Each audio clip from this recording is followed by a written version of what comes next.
Καλημέρα σας κυρίες και κύριοι και πάλι κοντά σας. Επίθεση στην τροφή. Μετά τα μπόλια που αφανίζουν κόσμο και πέφτουν κάτω στα κοτόπουλα, ή το λιγότερο έχουμε σακάτιδες, μονίμους δηλαδή πελάτες στις φαρμακομαφίες τους, έχουμε τώρα την επίθεση στην τροφή. Επιβάλλουν σιγά σιγά να σταματήσει, λέει, το κρέας, να φτιάξουν τεχνητό και να τρώτε έντομα. Η εντομοφαγία λοιπόν που προωθεί η ελίτ, το σχέδιο της νέας τάξης για εναλλακτικές μορφές πρωτεΐνης, όπως τα έντομα και τα σκουλίκια. Μην νομίζετε ότι θα φάει ο Μητσοτάκουλας, αυτή η ακρίδα που βλέπετε δίπλα μου. Δεν θα τα φάει αυτά. Είναι για τον απλό κόσμο. Για αυτόν που θέλουν να τον αποτελειώσουν, να έχει ημερομηνία λήξεως. Ψάξαμε και βρήκαμε μία μελέτη που αναφέρει την επικινδυνότητα για τον άνθρωπο. Σύμφωνα με την Βιβλιοθήκη Ιατρικής το 2019, που έγινε μία έρευνα για την παρασιτολογική εκτίμηση των βρώσιμων εντόμων και για το ρόλο τους στη μετάδοση ασθενειών, κατέληξαν στο συμπέρασμα ότι μπορεί να μεταδίδουν παρασιτικές ασθένειες που αποτελούν πηγή για τους ανθρώπους και τα ζώα. Τα παράσιτα αυτά κάνουν αποικίες μέσα στις φάρμες και στα καταστήματα που αναπαράγονται τα βρώσιμα έντομα. Εντοπίστηκαν στις 244 από τις 300 περίπου φάρμες των εντόμων που εξετάστηκαν, δηλαδή ένα τρομερό ποσοστό, 81,3%. Θα πάμε να δούμε αυτό το βίντεο, γιατί πρέπει να θυμάστε ότι ο κάθε παρανοϊκός τύπος της ελίτ και την αντζέντα που θέλουν να εφαρμόσουν αυτό το διάστημα για την εντομοφαγία, σιγά σιγά θα τη φέρουν στο τραπέζι μας με την κατάργηση των μετρητών. Οπότε θα πηγαίνεις με την κάρτα σου, θα σου λέει αγόρασες 1 κιλό κρέας, μέχρι εδώ ήτανε, σταματάς, πρέπει να φας πρωτεΐνες από έντομα. Και θα σε αναγκάζει να τα τρως, διότι δεν θα λειτουργεί η κάρτα σου. Σε ελέγχουν από παντού με την ηλεκτρονική ταυτότητα και με την κάρτα της τραπέζης. Αυτό τουλάχιστον είναι το σχέδιό τους στην ατζέντα τους. Όλοι αυτοί λοιπόν οι ψυχοπαθείς, οι παρανοϊκοί και οι διεφθαρμένοι διεθνείς οργανισμοί προσπαθούν να σας πείσουν ότι είναι χρέος σας να τρώτε ζωήφια και έντομα. Πάμε να δούμε λοιπόν τη μελέτη αυτή, πόσο επικίνδυνα είναι, που το επιβεβαιώνει. Πάμε στο βίντεο. Everywhere you look these days, it feels as though some sinister organization is trying to trick you into eating bugs. It feels like a schoolyard prank we might have pulled in our younger years, but now the government and the globalists, they're the ones pranking us. For example, here's the World Economic Forum. 5 reasons why eating insects could reduce climate change. Our consumption of animal protein is the source of greenhouse gas and climate change. Insects are an overlooked source of protein and a way to battle climate change. The consumption of insects can offset climate change in many ways. We've been conditioned to think of animals and plants as our primary sources of proteins, namely meat, dairy, and eggs, or tofu, beans, and nuts. But there's an unsung category of sustainable and nutritious protein that has yet to widely catch on: insects. Before you say yuck, hear us out. You know what? Hard no. Do you think that Klaus Schwab, the Bond villain head of the World Economic Forum, is eating bugs, or is he laughing while others do? But wait, there's more from these people. Why we need to give insects the role they deserve in our food systems. You guys, the crickets are working so hard. They deserve it. Well,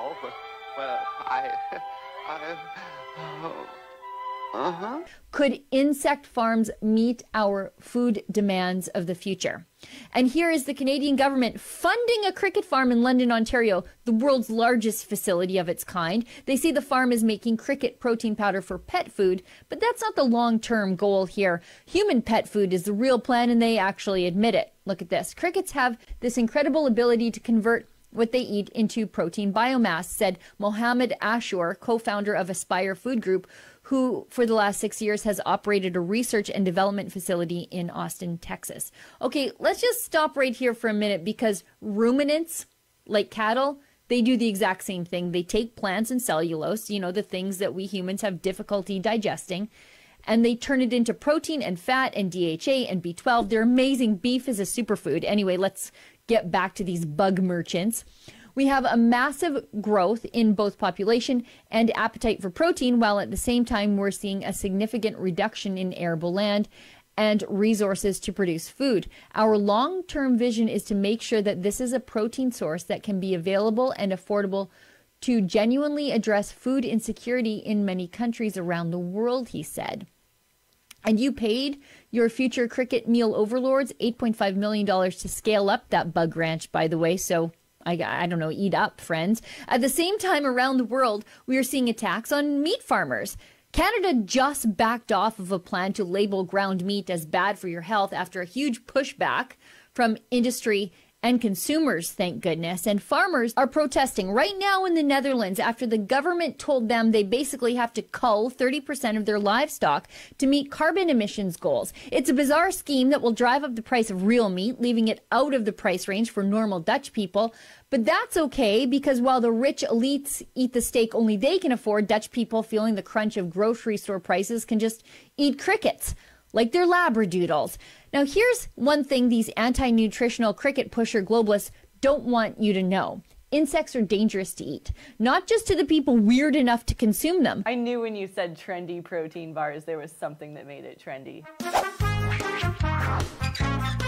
But to the unwitting farmers that exist near the cricket ranches. This is from the National Library of Medicine in 2019. Bear with me. Will you indulge me as I read this? Because you're not going to see this anytime somebody else tells you it's your civic duty to malnourish yourself, eat bugs, live in a pod, and self-sterilize.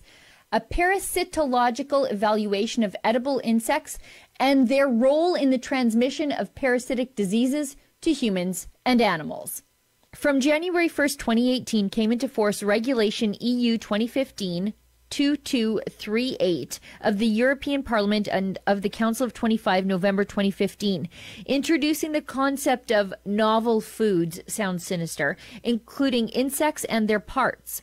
One of the most commonly used species of insects are mealworms, house crickets, cockroaches, and migratory locusts. In this context, the unfathomable issue is the role of edible insects in transmitting parasitic diseases that can cause significant losses in their breeding and may pose a threat to humans and animals. The aim of this study was to identify and evaluate the developmental forms of parasites colonizing edible insects in household farms and pet stores in Central Europe, and to determine the potential risk of parasitic infections for humans and animals. The experimental material comprised samples of live insects from 300 household farms and pet stores, including 75 mealworm farms, my skin is just crawling, 75 house cricket farms, 75 Madagascar hissing cockroach farms, and 75 migrating locust farms. Parasites were detected in 244, or 81.33% out of 300 examined insect farms. In 206, so nearly 69% of the cases, the identified parasites were pathogenic for insects only. In 106, or 35.33% of cases, parasites were potentially parasitic for animals. And in 91, or 30.33% of cases, parasites were potentially pathogenic for humans. Edible insects are an underestimated reservoir of human and animal parasites. Our research indicates the important role of these insects in the epidemiology of parasites pathogenic to vertebrates. Conducted parasitological examination suggests that edible insects may be the most important parasite vector for domestic insectivorous animals. According to our studies, the future research should focus on the need for constant monitoring of studied insect farms for pathogens, thus increasing food and feed safety. So I guess if you eat bugs, you could get bugs as parasites. Now you have a little more information, so you can decide, is field to plate worth the hate, or are you going to eat your bugs and take your drugs? For Rebel News, I'm Sheila Gunreed. Βάσει αυτής της μελέτης καταλαβαίνετε λοιπόν τι παίζει, τι θέλουν να δημιουργήσουν στον άνθρωπο. Η αντζέντα τους βέβαια τα λέει ξεκάθαρα. Είναι φασιστικές πολιτικές, που προσπαθούν να προσβάλλουν πρωτίστως την ανθρώπινη ζωή και στη συνέχεια να μειώσουν το όριο της ζωής των ανθρώπων. Με διάφορους τρόπους. Με τα αμπόλια, με τις ακρίδες, με τους γρίλους, να επιφέρουν τον πρόωρο θάνατο, το σκοταδισμό, το μηδενισμό και κυρίως να υποδουλώσουν τα παιδιά μας. Μια άλλη μελέτη που μας έφερε ο φίλος της κουλακρίδας που έχουμε στην Ελλάδα, για τον μπιλάκο μιλάω, μιλάει και αυτή για επικινδυνότητα του τεχνητού κρέατος.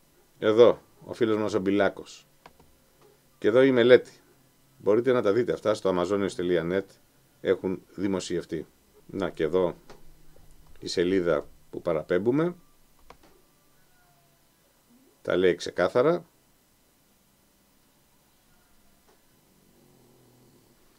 Το κρέας που καλλιεργείται στο εργαστήριο του Bill Gates προκαλεί καρκίνο στους ανθρώπους που το καταναλώνουν σύμφωνα με αυτή τη μελέτη. Διεθνή περιοδικά και site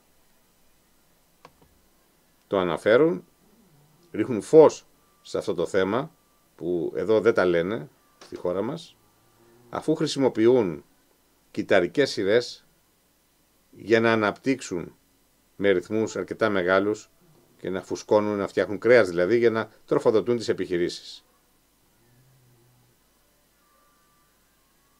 Χρησιμοποιούν αυτά τα αποθανατισμένα κύτταρα που όταν θα τα φάνε οι άνθρωποι θα πάθουν αυτά που έχουν προγραμματίσει μέσω της αντζέντας τους να πάθουν. Μέχρι και μπιφτέκι με συνθετικό κρέας είδαμε στην Ευρώπη στα Lidl. Δείτε εδώ την φωτογραφία που το διαφημίζει η εταιρεία αυτή. Και σιγά σιγά, μία πίσω την άλλη, οι πολυεθνικές αυτό θα κάνουν. Εμείς σας τα δείξαμε και τις μελέτες και τις δύο, που μπορείτε να τις βρείτε και να τις διαβάσετε, για να κρίνετε αν πρέπει να το κάνετε ή όχι και να το αποδεχτείτε. Είναι δική σας η απόφαση. Θα τα ξαναπούμε σύντομα. Γεια σας.